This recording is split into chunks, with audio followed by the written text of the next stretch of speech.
എനിക്കായി മാറി മറയേണ്ടതോർത്ത്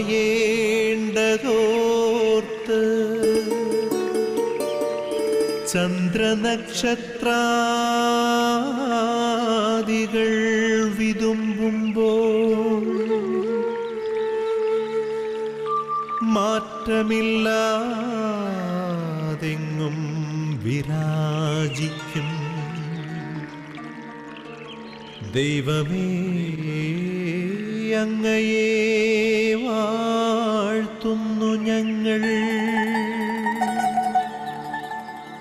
ഉദിച്ചെങ്ങും പ്രഭതൂകും പാരിലെ സൂര്യരശ്മിയേക്കാൾ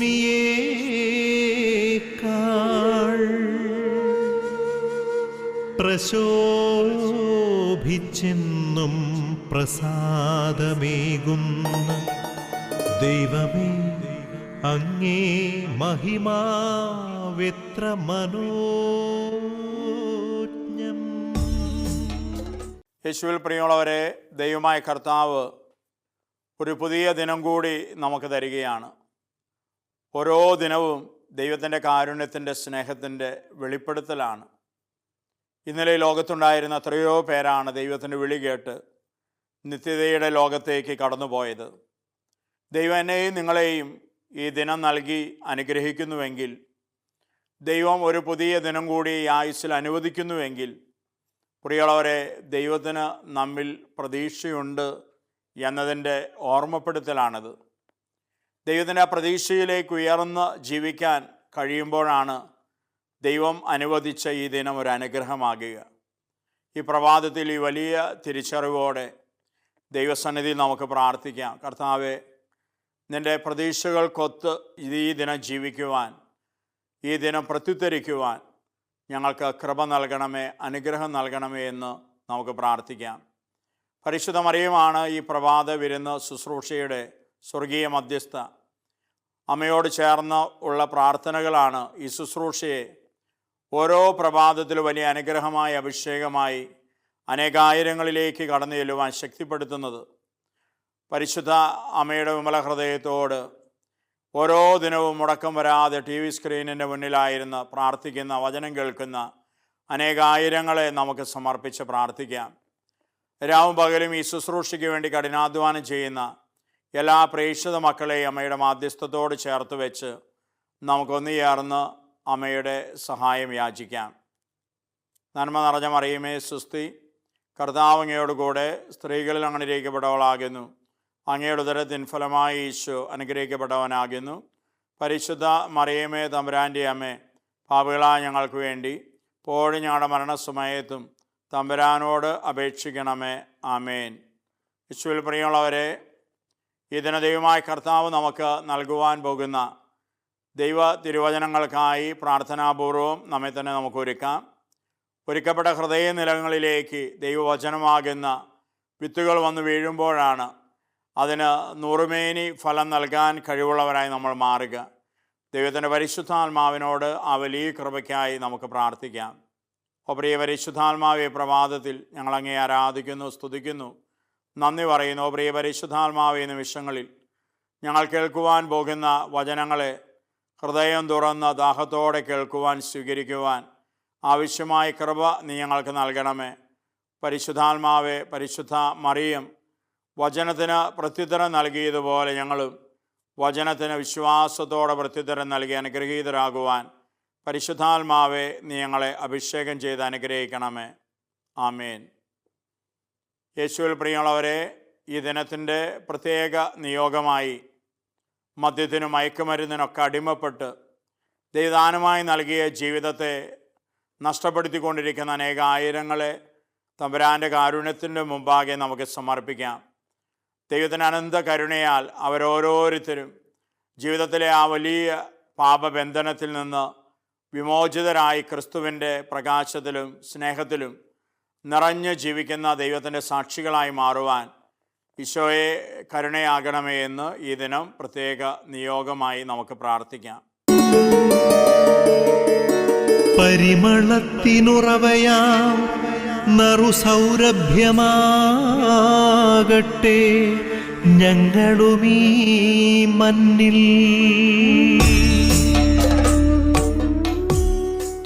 ഹഗ്ഗായി പ്രവാചകന്റെ പുസ്തകം 1-ാം അധ്യായം 1 മുതൽ 11 വരെയുള്ള വചനങ്ങളാണ് ഈ ദിനം നമ്മുടെ പ്രാർത്ഥനയ്ക്ക് വിചിന്തനത്തിനുമായി ദൈവമായ കർത്താവ് നമുക്ക് തരുന്നത്. പ്രാർത്ഥനയോടെ നമുക്ക് തിരുവചനങ്ങൾക്കായി കാതോർക്കാം. ദാരിയൂസ് രാജാവിൻ്റെ 2-ാം ഭരണവർഷം 6-ാം മാസം 1-ാം ദിവസം യൂദയായുടെ ദേശാധിപതിയായ ഷെയാൽത്തിയേലിൻ്റെ മകൻ സെറുബാബേലിനും യഹോസദാക്കിൻ്റെ മകനും പ്രധാന പുരോഹിതനുമായ ജോഷുവായ്ക്കും ഹഗ്ഗായി പ്രവാചകൻ വഴി ലഭിച്ച കർത്താവിൻ്റെ അരുളപ്പാട്. സൈന്യങ്ങളുടെ കർത്താവ് അരുൾ ചെയ്യുന്നു, കർത്താവിൻ്റെ ആലയം പുനരുദ്ധരിക്കുന്നതിന് സമയമായിട്ടില്ല എന്ന് ഈ ജനം പറയുന്നു. അപ്പോൾ ഹഗ്ഗായി പ്രവാചകൻ വഴി കർത്താവ് അരുൾ ചെയ്ത്, ഈ ആലയം തകർന്നു കിടക്കുന്ന ഈ സമയം നിങ്ങൾക്ക് മച്ചിട്ട ഭവനങ്ങളിൽ വസിക്കാനുള്ളതാണോ? അതുകൊണ്ട് സൈന്യങ്ങളുടെ കർത്താവ് അരുൾ ചെയ്യുന്നു, നിങ്ങളുടെ സ്ഥിതിയെപ്പറ്റി ചിന്തിക്കുവിൻ. നിങ്ങളേറെ വിതച്ചു, കുറച്ച് മാത്രം കൊയ്തു. നിങ്ങൾ ഭക്ഷിക്കുന്നു, ഒരിക്കലും തൃപ്തരാകുന്നില്ല. നിങ്ങൾ പാനം ചെയ്യുന്നു, തൃപ്തി വരുന്നില്ല. നിങ്ങൾ വസ്ത്രം ധരിക്കുന്നു, ആർക്കും കുളിര് മാറുന്നില്ല. കൂലി ലഭിക്കുന്നവന് അത് ലഭിക്കുന്നത് ഓട്ടസഞ്ചിയിലിടാൻ മാത്രം. സൈന്യങ്ങളുടെ കർത്താവ് അരുൾ ചെയ്യുന്നു, നിങ്ങളുടെ ഈ സ്ഥിതിയെപ്പറ്റി ചിന്തിക്കുവിൻ. നിങ്ങൾ മലയിൽ ചെന്ന് തടി കൊണ്ടുവന്ന് ആലയം പണിയുവിൻ. ഞാൻ അതിൽ സംപ്രീതനാകും, മഹത്വത്തോടെ ഞാനതിൽ പ്രത്യക്ഷനാകും. കർത്താവ് അരുൾ ചെയ്യുന്നു, നിങ്ങൾ ഏറെ തേടി ലഭിച്ചതോ അല്പം മാത്രം. നിങ്ങളത് വീട്ടിലേക്ക് കൊണ്ടുവന്നു, ഞാനത് ഊതി പറത്തി. എന്തുകൊണ്ട്? സൈന്യങ്ങളുടെ കർത്താവ് ചോദിക്കുന്നു, നിങ്ങൾ ഓരോരുത്തരും തൻ്റെ ഭവനത്തെപ്പറ്റി വ്യഗ്രത കാട്ടുമ്പോൾ എൻ്റെ ആലയം തകർന്നു കിടക്കുന്നത് കൊണ്ട് തന്നെ. അതുകൊണ്ട് ആകാശം നിങ്ങൾക്ക് വേണ്ടി മഞ്ഞു പെയ്യിക്കുന്നില്ല, ഭൂമി വിളവ് നൽകുന്നില്ല. ദേശത്തിലും മലകളിലും ധാന്യത്തിലും പുതുവീഞ്ഞിലും എണ്ണയിലും ഭൂമിയിൽ മുളയ്ക്കുന്നവയിലും മനുഷ്യരിലും കന്നുകാലികളിലും അവരുടെ അധ്വാനത്തിലും ഞാൻ വരൾച്ച വരുത്തിയിരിക്കുന്നു. യേശുവിൽ പ്രിയമുള്ളവരെ, ഹഗ്ഗായി പ്രവാചകൻ്റെ കുഞ്ഞ് പുസ്തകത്തിൽ നിന്ന് വചനങ്ങളാണ് നമ്മളിപ്പോൾ കേട്ടത്. 1-ാം അധ്യായത്തിൻ്റെ ഈ തിരുവചനങ്ങളിൽ നമ്മുടെ ആത്മീയ ജീവിതത്തിൽ വലിയ വെളിപ്പെടുത്തലുകളാണ് ദൈവമായ കർത്താവ് തരിക. ദൈവമായ കർത്താവ് തൻ്റെ ദാസരായ പ്രധാന പുരോഹിതന്മാർക്ക് അരുളപ്പാട് നൽകുകയാണ്.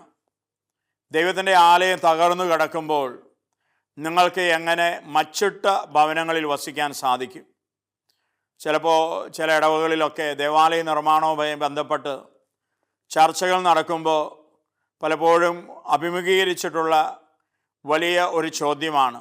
ബഹുഭൂരിപക്ഷം പേരും നമ്മുടെ ഈ ദേവാലയം നമുക്ക് പുതിയതാക്കി പണിയണം, ഈ ദേവാലയം നമുക്ക് പോരാ, ഇത് പഴയതായി, കാലപ്പഴക്കമായി, പൊളിഞ്ഞു വീഴാറായി. നമ്മളൊക്കെ നല്ല ഭവനങ്ങളിൽ വസിക്കുമ്പോൾ കർത്താവിന് ഒരു നല്ല ആലയം നമ്മൾ നിർമ്മിക്കണമെന്ന ആവശ്യമായി ബഹുഭൂരിപക്ഷം പേരും വരുമ്പോൾ സമൂഹത്തിലെ ഏതാനും ചിലർ എഴുന്നേറ്റ് നിന്ന് പറയും, ഈ ആലയത്തിന് ഇപ്പം എന്താ കുഴപ്പം? ഈ ദേവാലയത്തിന് നമ്മൾ ഒരുപാട് പണം ചെലവഴിച്ച് കോടികൾ മുടക്കി, ഇപ്പോൾ അങ്ങനെ ഒരു പള്ളി പണിയേണ്ട കാര്യം എന്താണ്? ഈ ആലയത്തിൽ നിന്ന് പ്രാർത്ഥിച്ചാൽ ദൈവം പ്രാർത്ഥന കേൾക്കില്ലേ എന്നൊക്കെ ചോദിക്കുന്ന മറ്റനേകരുടെ ബഹുഭൂരിപക്ഷത്തിൻ്റെ ആഗ്രഹങ്ങൾക്ക് തടസ്സമായി നിൽക്കുന്നവരെ പലപ്പോഴും കണ്ടുമുട്ടിയിട്ടുണ്ട്. പ്രിയമുള്ളവരെ, ഈ ദൈവത്തിൻ്റെ വചനം വെളിപ്പെടുത്തി നൽകുന്ന ജ്ഞാനം, അറിവ് ഇല്ലാതെ പോകുമ്പോൾ മനുഷ്യന് സംഭവിക്കുന്ന വലിയൊരു തെറ്റാണ് നമുക്ക് ദൈവത്തിൻ്റെ വചനം വെളിപ്പെടുത്തി നൽകുന്നത്. കർത്താവ് പറയുകയാണ്, ദൈവത്തിൻ്റെ ആലയം ഇവിടെ തകർന്നു കിടക്കുമ്പോൾ നിങ്ങൾക്ക് എങ്ങനെയാണ് മച്ചിട്ട നല്ല ഭവനങ്ങളിൽ വസിക്കാൻ കഴിയുക? ഏതൊരു കാലഘട്ടത്തിലും പ്രസക്തമായൊരു ചോദ്യമാണിത്. മനുഷ്യരായ നമ്മളൊക്കെ വളരെ സമ്പന്നമായ, വളരെ സൗകര്യങ്ങളുള്ള ഭവനങ്ങൾ നിർമ്മിച്ച് നാം അതിൽ വസിക്കുമ്പോൾ, നാം അതിൽ താമസിക്കുമ്പോൾ, ജീവിക്കുമ്പോൾ, പ്രിയമുള്ളവരെ, ദൈവത്തിൻ്റെ ആലയം കാലോചിതമായി പരിഷ്കരിക്കപ്പെടേണ്ടതല്ലേ? അതൊരു വലിയ ചോദ്യമാണ്, ചോദ്യചിഹ്നമാണ്. ഈ അടുത്തിടയ്ക്ക് എൻ്റെ ഇടവകയിൽപ്പെട്ട ഒരു സഹോദരൻ എൻ്റെ മുറിയിൽ വന്നു. ഒരു സങ്കടം പറയാനാണ് വന്നത്. അദ്ദേഹം എന്നോട് പറഞ്ഞു, അച്ഛനെ കണ്ട് എൻ്റെ ഒരു സങ്കടം പറയാനാണ് ഞാൻ വന്നത്. ഞാൻ ചോദിച്ചു, ചേട്ടാ എന്താണ് സങ്കടം? ചേട്ടൻ എന്നോട് പറയുകയാണ്, ചേട്ടൻ ചെറിയ കച്ചവട പരിപാടികളൊക്കെ ചെയ്യുന്നൊരു ചേട്ടനാണ്. ചെയ്യാട് കുറേ നാളുകളായി ഞാൻ കച്ചവടം നടത്തി അല്പം കാശ് ബാലൻസൊക്കെ കിട്ടും, പക്ഷേ അത് 4 വഴിക്കും ഒക്കെ അങ്ങോട്ടും ഇങ്ങോട്ടും പോയി അവസാനം ഒന്നുമില്ലാത്ത അവസ്ഥയാണ്. അവസാനം വരുമ്പോൾ മിച്ചമായിട്ട് ഒന്നും കയ്യിലില്ല. ഇങ്ങനെ ആയിട്ട് കുറേ നാളുകളായി. ഇതിൻ്റെ കാരണം എന്താണെന്ന് വെച്ചാൽ എന്ന് ചോദിച്ചിട്ടാണ് ഈ സഹോദരൻ എൻ്റെ അരികിലേക്ക് വന്നത്. പ്രിയമുള്ളവരെ, ആ വ്യക്തിയെ ഇത് പറയുന്നതിന് മുമ്പ് തന്നെ ഒരു ഇടവാംഗം എന്ന നിലയിൽ, വ്യക്തമായി അറിയാവുന്ന ഒരാൾ, വികാരിയച്ഛൻ എന്ന നിലയിൽ അദ്ദേഹത്തിൻ്റെ ജീവിതം അറിയാവുന്നത് കൊണ്ട് ഉത്തരം പറയുക വളരെ എളുപ്പമായിരുന്നു. ഞാൻ അദ്ദേഹത്തിന് ഈ വചനവുമായി ബന്ധപ്പെടുത്തിയാണ് ഉത്തരം കൊടുത്തത്. ഞാൻ അദ്ദേഹത്തോട് പറഞ്ഞു, ചേട്ടാ, ദൈവമായ കർത്താവ് നമ്മെ അനുഗ്രഹിക്കുമ്പോൾ, നമ്മളെ ദൈവം വഴി നടത്തുമ്പോൾ, പരിപാലിച്ച് തമ്പുരാൻ്റെ ദൈവം നമ്മളെ ഓരോ ദിനവും മുന്നോട്ട് നയിക്കുമ്പോൾ, പ്രിയമുള്ളവരെ, നാം ദൈവത്തോട് നന്ദിയുള്ളവരാകണം. ചേട്ടാ, പലപ്പോഴും ചേട്ടൻ്റെ ജീവിതത്തിൽ ദൈവം അനുഗ്രഹിച്ചിട്ടുണ്ട്, പക്ഷേ ചേട്ടൻ കർത്താവിനെ മഹത്വപ്പെടുത്തിയിട്ടുണ്ടോ? ദൈവം നൽകുന്ന സമ്പത്ത്, അതിൻ്റെ ഒരു ഓഹരി, ഒരു ഭാഗം മാറ്റിവെച്ച് അത് സാധുക്കളെ സേവിക്കാനും ദരിദ്രർക്ക് കൊടുക്കുവാനും സുവിശേഷ വേലയ്ക്ക് നൽകാനും ഒക്കെ, ദൈവകാര്യങ്ങൾക്ക് കൊടുക്കാനും ഒക്കെ ദൈവം ചേട്ടന് സമ്പത്ത് നൽകിയപ്പോൾ അതിന് തയ്യാറായിട്ടുണ്ടോ? പലപ്പോഴും അതിലൊക്കെ വലിയ അലംഭാവം ചേട്ടൻ്റെ ഭാഗത്തുനിന്ന് വന്നിട്ടുണ്ട്. അതിലൊക്കെ ചേട്ടൻ വലിയ ഉപേക്ഷകൾ വരുത്തിയിട്ടുണ്ട്. ഉപേക്ഷ വരുത്തിയെന്ന് മാത്രമല്ല, ഇങ്ങനെ ഉള്ള കാര്യങ്ങളൊക്കെ പലപ്പോഴും കുറ്റം വിധിച്ചും വിമർശിച്ചൊക്കെ ചേട്ടൻ പറഞ്ഞു നടക്കാനിട വന്നിട്ടുണ്ട്. അതുകൊണ്ട് ചേട്ടൻ്റെ ജീവിതത്തിൽ ചേട്ടൻ കുന്നും മലയും താണ്ടി ഒരുപാട് കഷ്ടപ്പെട്ട് പലതും ചെയ്ത് ചേട്ടൻ മിച്ചമുണ്ടായത് അല്പമൊക്കെ ശേഖരിച്ച് വീട്ടിലേക്ക് കൊണ്ടുവന്നു. ദൈവമായ കർത്താവ് അങ്ങ് ഊതി പറത്തിക്കൊണ്ടിരിക്കുകയാണ്. അവസാനം നോക്കുമ്പോൾ ഒന്നുമില്ല മിച്ചം. ചേട്ടാ, ഇത് മാറണമെങ്കിൽ ചേട്ടൻ ഒന്നാമത് ദൈവത്തിൻ്റെ വചനത്തിന് ജ്ഞാനം സ്വീകരിക്കണം. എന്നിട്ട് ആ ജ്ഞാനം അനുസരിച്ച് അധ്വാനിക്കാനും ജീവിക്കാനും തയ്യാറായാൽ ചേട്ടൻ്റെ ജീവിതത്തിൽ ഒരിക്കലും ദൈവത്തിൻ്റെ ദാനങ്ങൾക്ക് പഞ്ഞമോ കുറവോ വരികയില്ല. പ്രിയമുള്ളവരെ, അതുകൊണ്ട് ആ ചേട്ടന് ഞാനൊരു ധ്യാനം കൂടാനായിട്ട് നിർദ്ദേശിച്ചു. പക്ഷേ ധ്യാനം കൂടാനൊക്കെ അദ്ദേഹം സമ്മതിച്ച് അദ്ദേഹം പള്ളിമുറിയിൽ നിന്ന് പോയി. 2 ദിവസം കഴിഞ്ഞ് ആ ചേട്ടൻ എൻ്റെ മുറിയിലേക്ക് വീണ്ടും വന്നു. അച്ഛൻ, എനിക്ക് ധ്യാനം കൂടാൻ പോയില്ല. അച്ഛൻ്റെ അടുത്തുനിന്ന് പോയ ദിവസം ഞാൻ വണ്ടിയിൽ നിന്ന് വീണു, അതുകൊണ്ട് ശരീരം മുഴുവൻ വേദനയാണ്, ആശുപത്രിയിൽ പോയി, അങ്ങനെ മരുന്ന് കഴിച്ചുകൊണ്ടിരിക്കുകയാണ്. ഞാനതൊക്കെ മാറിക്കഴിഞ്ഞിട്ട് പോയിക്കോളാം അച്ഛ എന്നാണ് ആ ചേട്ടൻ പറയാനിട വന്നത്. ചേട്ടൻ ധ്യാനത്തിന് പോയല്ലോ എന്ന് എനിക്കിതുവരെ ഉറപ്പായിട്ടില്ല. പ്രിയമുള്ളവരെ, ഇത് ഒരാളുടെ അനുഭവമല്ല, അനേകം വിശ്വാസികളുടെ, ദൈവമക്കളുടെ അനുഭവങ്ങളാണ്. പലപ്പോഴും എന്നാൽ ദൈവത്തോട് പ്രാർത്ഥിക്കും, ദൈവമേ എന്നെ അനുഗ്രഹിക്കണം, എനിക്ക് സമ്പത്ത് തരണം, മക്കൾക്ക് ജോലി തരണം, കർത്താവ് ജീവിക്കാൻ വഴി കാണിച്ചു തരണം. പ്രിയമുള്ളവരെ, ഇതൊക്കെ പ്രാർത്ഥിക്കും, ദൈവം വന്ന് നമുക്കത് തരും. ദൈവം അത് നൽകിയാൽ നമ്മുടെ മനോഭാവം എന്താണ്, നമ്മുടെ കാഴ്ചപ്പാടുകൾ എന്താണ്? ദൈവം നൽകുന്ന സമ്പത്ത് കൈകാര്യം ചെയ്യുമ്പോൾ നമ്മളെങ്ങനെയാണ് അതിനെ കൈകാര്യം ചെയ്യുന്നത്? പ്രിയമുള്ളവരെ, ദൈവം സ്വർഗം മുകളിൽ നിന്ന് നമ്മുടെ ജീവിതത്തെ കാണുന്ന, നോക്കുന്ന, നിരീക്ഷിക്കുന്ന, അറിയുന്നൊരു ദൈവമാണ്. അതുകൊണ്ട് ദൈവം നമുക്ക് നൽകുന്നതിനൊക്കെ നാം ദൈവത്തെ മഹത്വപ്പെടുത്താൻ കടപ്പെട്ടവരും വിളിക്കപ്പെട്ടവരുമാണ്. നമ്മളത് ചെയ്യാതെ പോയാൽ പ്രിയമുള്ളവരെ, പിന്നെ ദൈവം അനുഗ്രഹത്തിൻ്റെ വാതായനങ്ങൾ അടച്ചു കളയും. നമ്മുടെ കുടുംബത്തിലേക്ക്, നമ്മുടെ ജീവിതത്തിലേക്ക് ദൈവം ഒഴുക്കുന്ന കൃപകളുടെ വാതായനങ്ങൾ അടച്ചു കളഞ്ഞാൽ ജീവിതം ശൂന്യമായൊരു അനുഭവമായിരിക്കും. അതാണ് ഇന്നത്തെ വചനത്തിൽ കർത്താവ് പറയുന്നത്. നിങ്ങൾ വസ്ത്രം ധരിക്കുന്നു, ഭക്ഷണം കഴിക്കുന്നു, വീഞ്ഞു കുടിക്കുന്നു, പക്ഷെ ഒന്നും നിങ്ങളെ തൃപ്തിപ്പെടുത്തുന്നില്ല, ഒന്നിലും നിങ്ങൾക്ക് തൃപ്തി വരുന്നില്ല. നിങ്ങളുടെ കന്നുകാലികൾക്കിടയിലും നിങ്ങളുടെ കൃഷിഭൂമിയിലും എല്ലായിടങ്ങളിലും ഞാൻ വരൾച്ച വരുത്തിയിരിക്കുന്നു. പ്രിയമുള്ളവരെ, ഇങ്ങനെ വരൾച്ച വരുമ്പോഴാണ് പലരും കർത്താവിനെ തേടാനായിട്ട് ഇറങ്ങി പുറപ്പെടുക. ആരോടെങ്കിലുമൊക്കെ ചോദിക്കുക, എന്താ എൻ്റെ ജീവിതത്തിൽ സംഭവിക്കുന്നത്? ഇങ്ങനെ ആയിട്ട് കുറേ നാളുകളായി, ഒന്നും ചെയ്തിട്ട് രക്ഷപ്പെടുന്നില്ല, കൃഷി ചെയ്തിട്ട് വിളവ് ലഭിക്കുന്നില്ല, കച്ചവടം ചെയ്തിട്ട് 5 പൈസ മിച്ചമില്ല, ജീവിതത്തിൽ ഒരു ഗതിയുമില്ലാത്ത അവസ്ഥയിലേക്ക് എത്തി എന്ന ഒരു അവസ്ഥയിൽ നമ്മൾ എത്തിച്ചേർന്നിട്ടുണ്ടെങ്കിൽ, പ്രിയമുള്ളവരെ, ഞാൻ പറയും, തമ്പുരാൻ്റെ വചന വെളിച്ചത്തിൽ ഇരുന്ന് നമ്മുടെ ജീവിതത്തെക്കുറിച്ച് ഗൗരവമായി ആത്മപരിശോധന ചെയ്യാൻ നമ്മൾ തയ്യാറാകണം.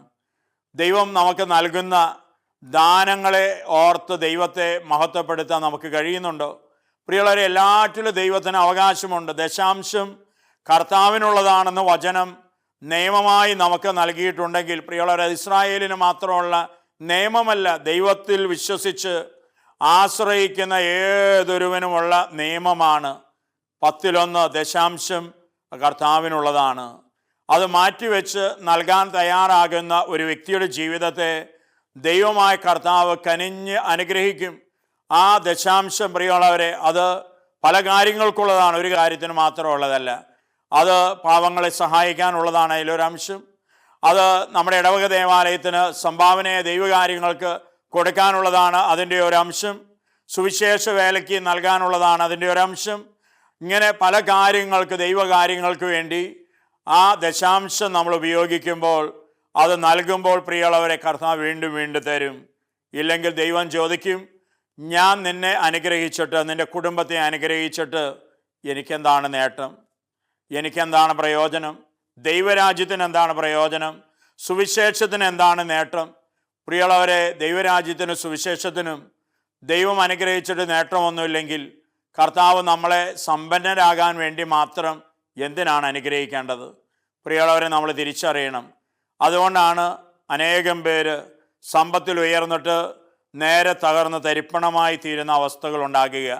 കർത്താവിനെ മഹത്വപ്പെടുത്താതെ പോയാൽ അനുഗ്രഹം തന്നവൻ തന്നെ തിരികെ എടുക്കാൻ കാരണമായി തീരും. കർത്താവ് നിൻ്റെ ജീവിതത്തിലും കുടുംബത്തിലും അധ്വാനങ്ങളിലും കച്ചവടത്തിലും പരിശ്രമങ്ങളിലും വരൾച്ച വരുത്താനിടവരും. പ്രിയമുള്ളവരെ, നമുക്ക് തിരിച്ചറിയാം, തമ്പുരാൻ്റെ വചനം നൽകുന്ന ഈ വലിയ ജ്ഞാനത്തെ നമ്മുടെ അനുദിന ജീവിതത്തിലേക്ക് സ്വീകരിച്ചുകൊണ്ട് എല്ലാറ്റിലും ദൈവത്തെ മഹത്വപ്പെടുത്തുവാൻ, ആ ദൈവത്തിൻ്റെ തിരികിതം തിരയുവാൻ, തേടുവാൻ ദൈവമേ കൃപ നൽകണമേ എന്ന് നമുക്കൊന്ന് ചേർന്ന് ഈ പ്രഭാതത്തിൽ ദൈവത്തോട് പ്രാർത്ഥിക്കാം. ആബാ പിതാവേ, സ്നേഹാഗ്നിയാൽ ജ്വലിക്കട്ടെ മക്കളാ ഞങ്ങളെല്ലാം.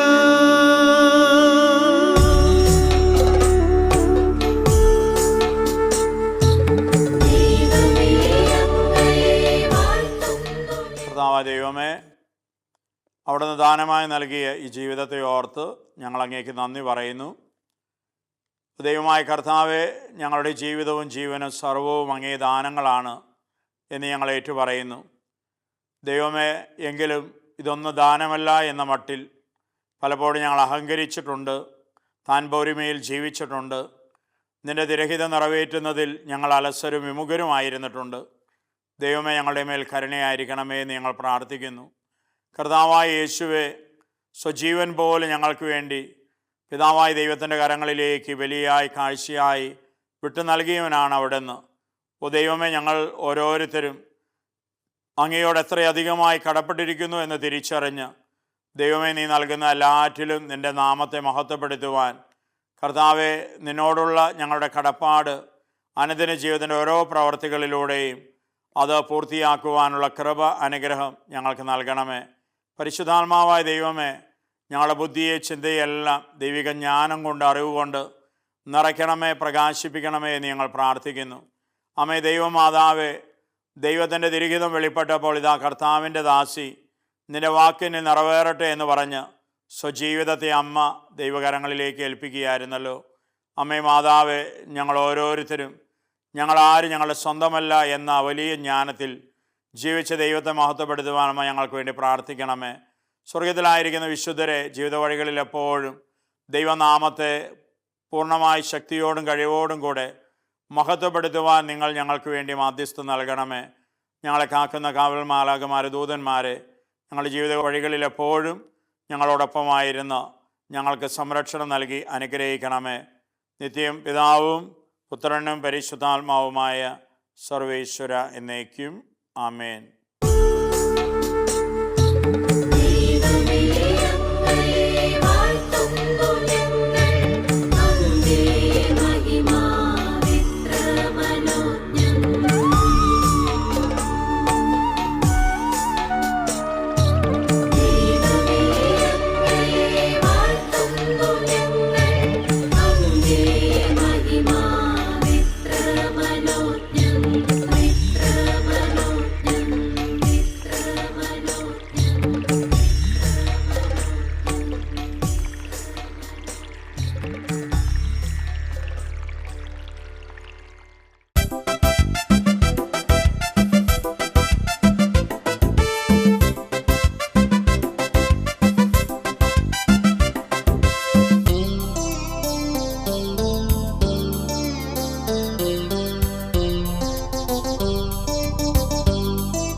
യേശുവിൽ പ്രിയമുള്ളവരെ, ഈ ദിനത്തിൻ്റെ ആശീർവാദ പ്രാർത്ഥനയിലേക്ക് നമുക്ക് പ്രവേശിക്കാം. ലോകമെമ്പാടും ടി വി സ്ക്രീനിന് മുമ്പിൽ പ്രാർത്ഥിച്ച് വചനം കേട്ടുമായിരിക്കുന്ന അനേകായിരങ്ങളോട് ചേർന്ന് നമ്മുടെ നിയോഗങ്ങളെ, ആവശ്യങ്ങളെല്ലാം സ്വർഗത്തിൻ്റെ നല്ല ദൈവത്തിൻ്റെ പക്കലേക്ക് ഉയർത്തി നമുക്ക് പ്രാർത്ഥിക്കാം. സ്വർഗം നമുക്ക് വേണ്ടി തുറക്കുന്ന നിമിഷങ്ങളാണിത്. കത്തോലിക്കാ സഭയെ നയിക്കുന്ന പരിശുദ്ധ ലിയോ പാപ്പയോടും മെത്രാന്മാരോട്, വൈദികരോട്, സന്യസ്തരോടും വിശ്വാസികളോടെല്ലാവരോടും ചേർന്ന് ഒരു മനമായി നമ്മുടെ പ്രാർത്ഥനകളെ, നിയോഗങ്ങളെ ദൈവമായ കർത്താവിലേക്ക് നമുക്ക് ഉയർത്താം. ലോകത്തിൻ്റെ നാനാഭാഗങ്ങളിൽ ദുഃഖങ്ങളിലും ദുരിതങ്ങളിലും യുദ്ധത്തിൻ്റെ പീഡനങ്ങളിലും വേദനകളിലൊക്കെ ആയിരിക്കുന്ന ദൈവത്തിൻ്റെ എല്ലാ മക്കളെയും ദൈവത്തിൻ്റെ അനന്ത കാരുണ്യത്തിൻ്റെ സ്നേഹത്തിൻ്റെ മുമ്പാകെ സമർപ്പിച്ച് നമുക്ക് ഈ ആശീർവാദം സ്വീകരിക്കാം. നമ്മുടെ കർത്താവ് ഈശോ മിശിഹായുടെ കൃപയും പിതാവായ ദൈവത്തിൻ്റെ സ്നേഹവും പരിശുദ്ധാത്മാവിൻ്റെ സഹവാസവും നാം ഏവരോടും കൂടെ ഉണ്ടായിരിക്കട്ടെ, ഇപ്പോഴും എപ്പോഴും എന്നേക്കും. ആമേൻ. പ്രിയമുള്ളവരെ, ഗുഡ്നസ് ടി വിയുടെ ഈ പ്രഭാത വരുന്ന ശുശ്രൂഷയ്ക്ക് നിങ്ങളേവരും നൽകിക്കൊണ്ടിരിക്കുന്ന പ്രോത്സാഹനങ്ങൾക്കും നിങ്ങൾ വിലയേറിയ പ്രാർത്ഥനകൾക്ക് യേശുവിൻ്റെ ധന്യനാമത്തിൽ നിങ്ങൾക്ക് നന്ദി അർപ്പിക്കുകയാണ്. നിങ്ങൾ ഓരോരുത്തരുടെ വിലയേറിയ പ്രാർത്ഥനകളാണ് ഓരോ പ്രഭാതത്തിലും വലിയ അനുഗ്രഹമായി, അഭിഷേകമായി ഈ ശുശ്രൂഷയെ മാറ്റുന്നത്. ഇനി തുടർന്ന് നിങ്ങൾ അർപ്പിക്കുന്ന ദിവ്യബലികളിലും ചൊല്ലുന്ന നൊവേനകളിലും ജപമാല പ്രാർത്ഥനകളിലെല്ലാം ഈ ശുശ്രൂഷയെ ഓർക്കണമേ എന്ന് യേശുവിൻ്റെ നാമത്തിൽ നിങ്ങളോട് അഭ്യർത്ഥിക്കുന്നു. തീർച്ചയായും മരിയും കൂടാരങ്ങൾ പ്രേക്ഷിച്ചു നോക്കൽ രാവും പകലും നിങ്ങളുടെ നിയോഗങ്ങളെ സമർപ്പിച്ച് പ്രാർത്ഥനയിലാണ്. സ്വർഗത്തിൻ്റെ നല്ല ദൈവം തക്ക സമയത്ത് നിങ്ങളുടെ ജീവിതകാര്യങ്ങളിൽ ഇടപെട്ട് തൻ്റെ കരുണയും കരുതലും നിങ്ങൾക്കായി വെളിപ്പെടുത്തട്ടെ എന്ന് പ്രത്യേകം പ്രാർത്ഥിക്കുന്നു, ആശംസിക്കുന്നു. ഈശോയുടെ ധന്യനാമത്തിൽ നിങ്ങളേവർക്കും നല്ലൊരു ദിനം നേരുന്നു. ആമേൻ.